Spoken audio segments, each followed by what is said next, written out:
हाँ, तो कभी लड़की देखने जाओ तो पहले उसको मुंह धुलवा के फिर देखना, ठीक है। हाँ।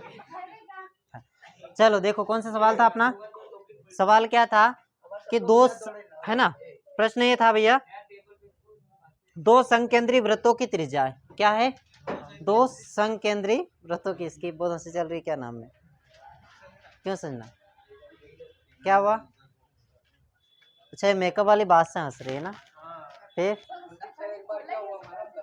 क्या बोला उसने, बहस वाला बात। हाँ देखो क्या है, दो संकेंद्री वृत्त, क्या है, दो संकेंद्री वृत्त, है ना, वृत्तों की त्रिज्या है, तो कौन से, पहला तो ये वाला वृत्त हो गया अपना, है ना, और पीछे से क्या है,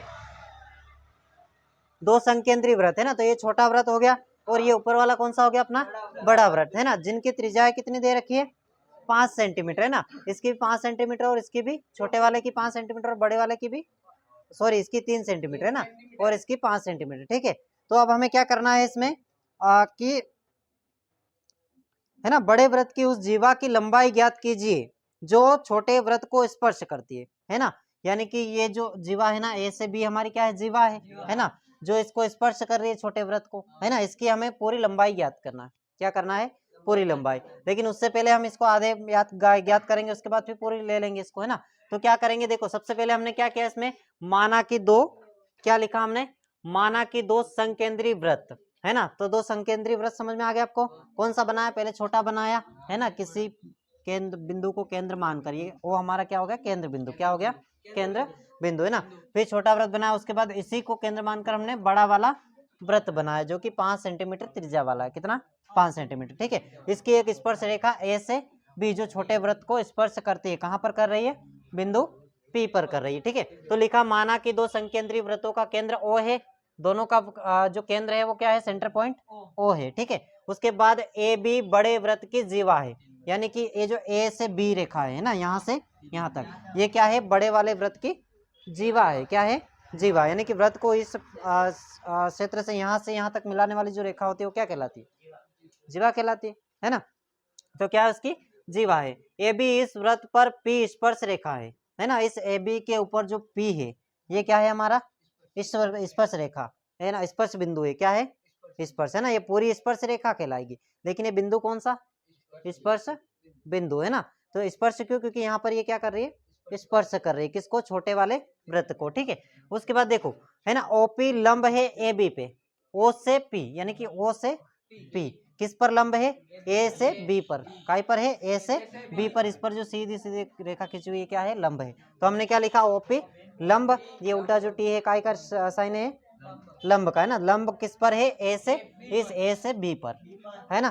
क्लियर, समझ में आ गया यहाँ तक। अब क्या करना है, देखो हम जानते हैं कि किसी भी वृत्त की जीवा से खींचे गए वृत्त के केंद्र, है ना, से जीवा पर खींची जाने वाली लंब जो रेखा होती है, लंब जीवा को क्या करती है, प्रतिच्छेद करती है, क्या करती है ना, यह समद्विभाजित करती है, क्या करती है, समद्विभाजित करती है। तो देखो हमें क्या लिखना है, ओपी लंब ए बी, कहां से लिखा हमने, ओ से पी लंब है, किस पर है, तो ए से बी, तो लिखा हमने ओपी लंब क्या है, ए से बी, है ना, और एपी बराबर पीबी, कैसे, जैसे यहाँ से ये तो लंब हो गए इस पूरे पे, लेकिन यहाँ से यहाँ तक पूरा लेंगे पहले, एपी, है ना, बराबर, यानी कि यहाँ से जितनी लंबाई होगी इतनी इधर भी होगी, तो दोनों के बीच में हमने क्या लगा दिया, एपी बराबर पीबी, दोनों बराबर होगी, यदि यहाँ से यहाँ जितनी लंबाई है इतनी यहाँ से यहाँ तक भी होगी, है ना, क्योंकि ये जो बना हुआ है पूरा सर्कल में समान दूरी पर बना हुआ है ना, तो क्या होगी, बराबर होगी। अब देखो त्रिभुज क्या मिल गया हमें, यहाँ पर क्या मिल गया, ओ पी ए, है ना, या ए पी ओ,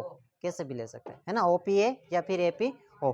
तो कौन सा त्रिभुज ओ ए पी ओ में पाइथागोरस प्रमेय से करेंगे हम लोग, किससे, पाइथागोरस प्रमेय, है ना। तो पाइथागोरस प्रमेय क्या होती है हमारी, पाइथागोरस प्रमेय क्या होती है, कर्ण का स्क्वायर, है ना, बराबर कर्ण कौन सा है इसमें, ये वाला कर्ण हो जाएगा, त्रिभुज की जो सबसे, ये त्रिभुज मिल गया ना हमें, त्रिभुज की सबसे लंबी भुजा क्या कहलाती है, कर्ण कहलाती है।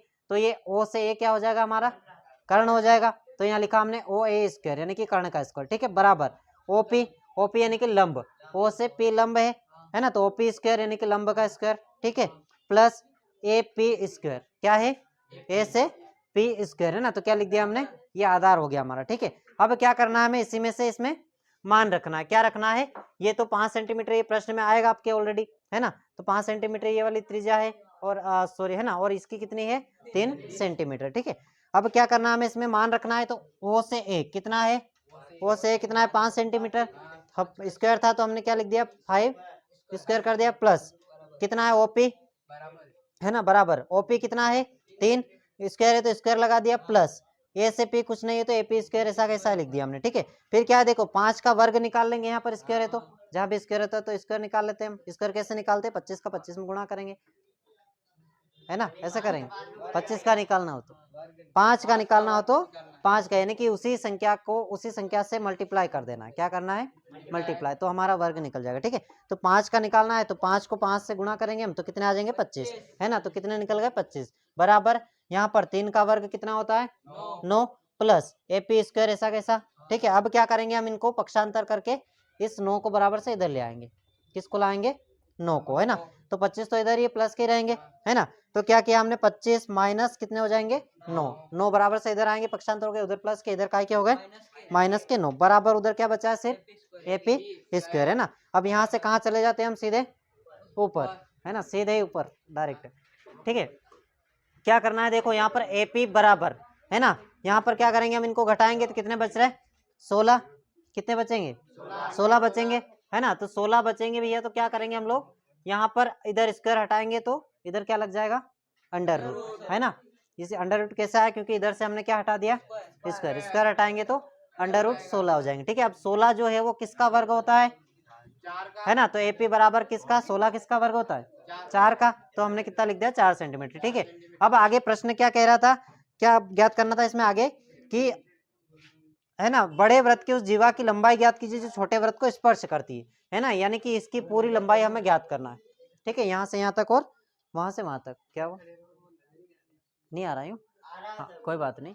ठीक है, अब क्या करना है हमें, ए पी बराबर 4 सेंटीमीटर हमारा आ गया, यानी कि कहाँ से कहाँ तक, यहाँ से ए से पी तक आ गया है। ठीक है, अब यहाँ से यहाँ तक की भी दूरी हमें पता है समान होती है, लेकिन उसमें हमें कुछ तो करना पड़ेगा।